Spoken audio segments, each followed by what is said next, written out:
Rauf bəyin indi siyasi və yaxud da jurnalistik fəaliyyəti mənim fəaliyyətimdən çox öncə başlayıb. Məsələn, daha 88-87 mən həmin dönəmdə uşaq olmuşam. Yəni onunla o yolları keçməmişəm. Amma mən Rauf bəylə belə götürəndə ardısa 2000-ci illərdən sonra, yəni mənim partiyaya gəlişimdən sonra Rauf bəylə tanımışam. Düz ondan da qabaq qəzetdən 98-97 filan bu zamanlardan Rauf bəyi tanımışam. Azərbaycan haqqında hər hansı bir kitab mı yazsa, nəsə də yazsa, mən düşünürəm ki, Rauf Arifoğlunun adı o kitabın hansısa səhifəsində keçəcək. Yəni bu Azərbaycan tarixində, müasir Azərbaycan tarixində. Bu da hər adama qismət olmur. Tovuzun bir ucqar kəndindən dur, gəl, Bakının ən qaynar, yəni nəinki Azərbaycanın, SSR-nin ən qaynar şəhərindən biri olan Bakıya, burada hərəkatın ən aktiv üzvlərindən oldu. Sonra qaynar nöqtə publisistik jurnalistika və qəzetçilik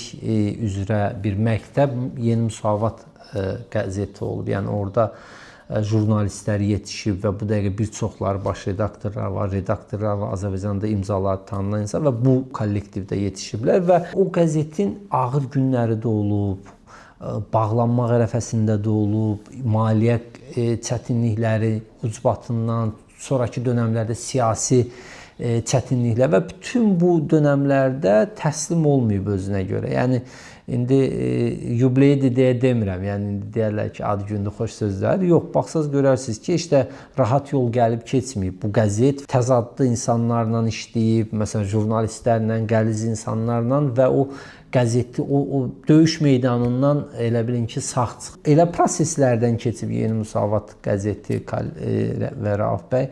Ora tək çalışqanlıq yox, həm də bir döyüşçü ruhu lazımdır. Rauf bəy indi bilmirəm o hadisələr yadında deyək. Biz o vaxtı partiyada, biz Müsavat partiyasında olanda mən Gənclər Təşkilatının rəhbərliyinə iddia qoymuşdum və nədənsə Gənclər Təşkilatının məndən öncəki rəhbərliyi bunun əleyhinə idi və o vaxt siyasi aktivlik daha çox idi və mediada Gənclər Təşkilatındakı bu yarış, sədrlik yarışı, rəhbərlik yarışı mediada demək olar gündəm idi, bütün qəzetlərdə filan da.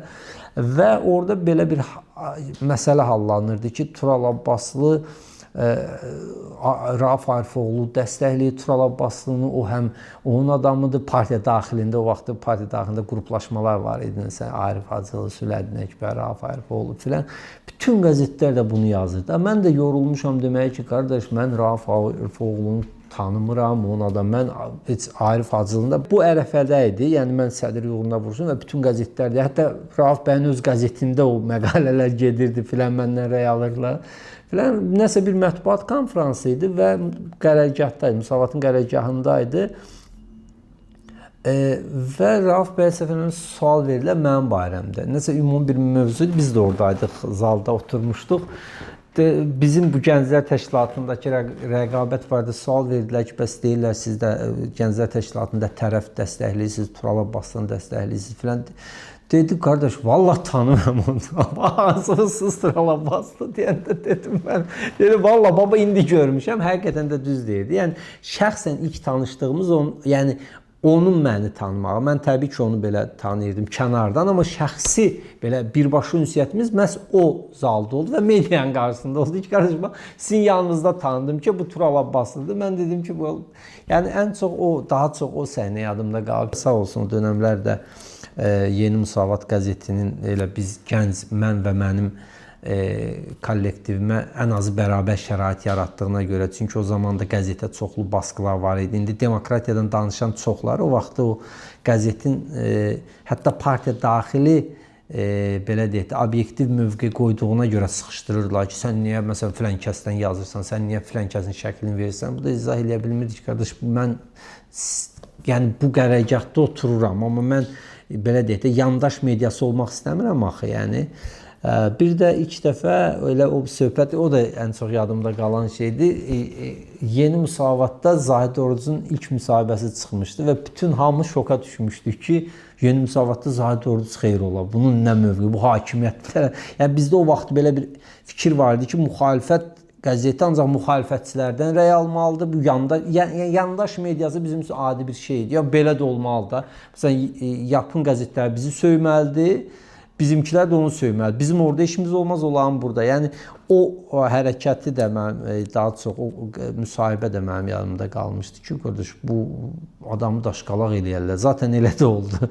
Biri qəzet almaqdan imtina elədi. Onda redaksiyada Müsavatın redaksiyasındaydı. Müsavatçılar getdilər, rəy bildirdilər. Nə bilim də orada redaktorlara, filanlara. Rauf bəy təbii ki, birinci can sağlığı. Çünki insanın can sağlığı, şəxsi sağlamlığı olmasa bütün digər nemətlər gözünə görünməz.